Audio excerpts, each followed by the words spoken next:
Hello दोस्तों, good morning, नमस्कार, जय हिंद। आप देख रहे हैं मेरा चैनल समाधान ए टू जेड। तो मेरे चैनल में खास खास खबरें आप लोग को दिखाई जाती है। तो चलिए इस खास खबरों में हम आपको बताते हैं कि मियावाकी पद्धति क्या होती है। आपको पता है मियावाकी पद्धति जो है वो बहुत ज़्यादा चर्चा में है। बेसिकली होती क्या है, तो वृक्ष उगाने की एक पद्धति होती है। तो आप सोच रहे होंगे कि मैं जो है अचानक से इस टॉपिक पे बात क्यों कर रही हूँ। तो देखिए, पर्यावरण प्रदूषण बहुत हो रहा है, वृक्षों की कटाई हो रही है, असंरचनात्मक विकास हो रहे हैं, सड़कें बराबर लगातार बनाई जा रही हैं। और इस संदर्भ में देखें तो महाराष्ट्र ऐसा देश है जो नंबर 1 पे है, दूसरे पे है उत्तर प्रदेश है। तो जब इतना विकास हम कर रहे हैं तो पर्यावरण दूषित हो रहा है। अगर हम वृक्ष को काटेंगे तो वृक्ष लगाना भी तो ज़रूरी है ना। तो इसी सिलसिले में हम आपको बताएंगे मियावाकी पद्धति। और आपको याद होगा मैंने एक वीडियो अपलोड की थी कुंभ मेले के बारे में। तो मियावाकी पद्धति का इस कुंभ मेले से भी बहुत ही खास जुड़ाव है। एक बहुत ही खास डेटा है जिसको ध्यान से सुनिएगा। तो चलिए ठीक है, हम आपको बताते हैं कि मियावाकी पद्धति जो है मियावाकी पद्धति के बारे में कुछ खास जानकारी देते हैं। तो आपको बता दें कि मियावाकी पद्धति का प्रयोग करके 56,000 करोड़ का फॉरेस्ट तैयार कर लिया गया है 3 साल में। मियावाकी पद्धति क्या है, तो आपको बताएं कि यूपीएससी 2022 में पीटी में एक प्रश्न भी पूछी थी इससे संबंधित। तो शहरों में छोटा सा फॉरेस्ट एरिया डेवलप करना होता है तो ये अच्छा मेथड होता है। अगर आप चाहते हैं कि शहर में एक छोटा सा एरिया फॉरेस्ट का हम डेवलप कर लें कम टाइम में, तो आप मियावाकी पद्धति से जो है डेवलप कर सकते हैं। अब बात आती है कि इसको तैयार कैसे करते हैं। तो सबसे पहले बीज जो होता है, आप चना भिगोते होंगे, उसमें अंकुरण आ जाता होगा। तो उसी तरह बीज में जब अंकुरण आता है तो इसे लगाया जाता है। अब इसको लगाते कैसे, जैसे कि आप लोग जो है अगर ग्रामीण पृष्ठभूमि से होंगे तो आप लोगों को पता होगा कि जो धान की खेती की जाती है उसको पहले पैडी बना लेते हैं। एक छोटी सी जगह में धान को उगाया जाता है, उसकी नर्सरी होती है, फिर उसको निकाल निकाल के दूर दूर तक जो है वो उसको लगाया जाता है।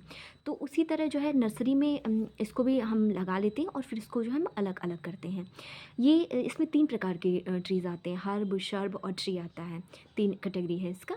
डाइवर्स पौधे लगाते हैं, फिर अलग अलग कल्टीवेट करते हैं, फिर इसको कम सनलाइट में रखते हैं। ठीक है, उसके बाद हम क्या करते हैं, इसको कम सनलाइट में रखते हैं। आपको हम बताते चलें कि 1970 में जापान के मियावाकी ने इस प्रयोग को जो है वो शुरू किया था। जापान के प्रोफेसर थे। क्योंकि जापान में इतनी भूकंप आते हैं कि ज़रा सी देर में बहुत सारी चीज़ें बर्बाद हो जाती हैं, इसलिए वहाँ पर घर जो होते हैं वो लकड़ी के बनाए जाते हैं और हल्के फुल्के होते हैं। कहावत तो आपने सुनी ही होगी ना, एक कहावत है कि आवश्यकता ही आविष्कार की जननी होती है। तो जापान ने ये कर दिखाया है। तो जापान की आवश्यकता थी तो उन्होंने आविष्कार कर लिया और कम समय में पौधे लगा दिए। 1 से 2 महीने में अब क्या करते हैं, इसके बाद 1 से 2 महीने में कम सनलाइट देते हैं।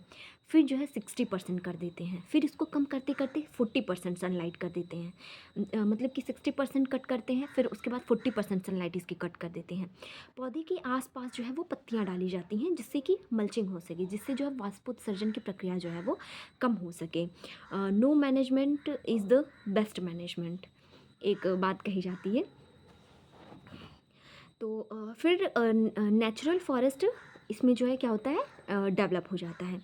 आपको हम बता दें कि जापान के प्रोफेसर अकीरा मियावाकी द्वारा इसको डेवलप किया गया था। उन्हीं के नाम पर इस फॉरेस्ट का नाम जो है वो दिया गया है। इसके अंदर जो भी पौधे हैं वो बाहर के नहीं होंगे। आपको ये भी बता दें कि मियावाकी पद्धति में क्या होता है कि ऐसा नहीं है कि आप जो है जिन पौधों को लगा रहे हैं वो यूएस के हों या ऑस्ट्रेलिया के हों या अफ्रीका के हों, ऐसा नहीं है। आपके यहाँ जो भारत के जो पौधे हैं वही पौधे हैं इस पद्धति के द्वारा लगाए जाएंगे। तो जो कि भारत के लोकल होंगे, ना कि यूएसए, कनाडा या अन्य जगह के। तो आप सिटी के अंदर इसे डेवलप कर सकते हैं। 30 गुना घने 10 गुना तेज़ी से डेवलप कर सकते हैं नॉर्मल तरीके से। देखिए इनकी खासियत क्या है कि आप जो है 30 गुना तेज़ी से, 30 गुना घने और 10 गुना स्पीड से आप जो है इन पौधों को जो है फॉरेस्ट एरिया में बदल सकते हैं।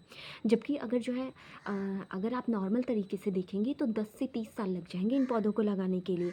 और अगर मियावाकी पद्धति से लगाएंगे तो आप जो है ये 30 गुना स्पीड से आप जो है इसको लगा सकते हैं। सॉरी, 30 गुना घने और 10 गुने की स्पीड से आप इसको लगा सकते हैं।